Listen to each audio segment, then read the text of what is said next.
আসসালামু আলাইকুম দর্শক, লামিসা হত্যাকারীর মৃত্যুদণ্ড উপলক্ষে আজ আমরা মিষ্টি বিতরণ করব। মিজান ভাই একটা মিষ্টি খান।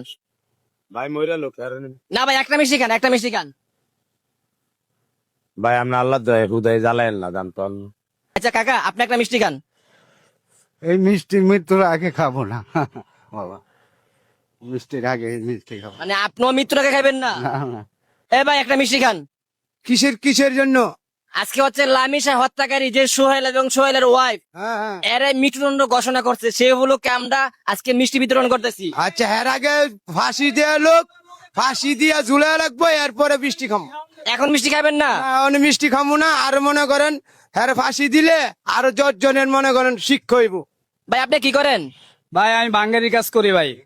ভাই আজকে হচ্ছে লামিসা হত্যাকারী যে সোহেল এবং সোহেলের ওয়াইফ এর মৃত্যুদণ্ড ঘোষণা করছে আদালতে, সে উপলক্ষে আমরা আজকে মিষ্টি খাওয়াইতেছি। আপনি এখান থেকে একটা মিষ্টি খান। এটা তো খাওয়ান যাইব না ভাই, এখন এর গ্যালারি বড় লোকের সামনে ফাঁসি দিতে হইব।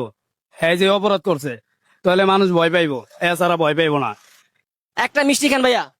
জি না ভাই, ভাই একটা মিষ্টি খান। না আমার রক্ত থাকতে গিয়ে, আমার জীবন থাকতে গিয়ে এই মিষ্টি খাওয়া কি সম্ভব?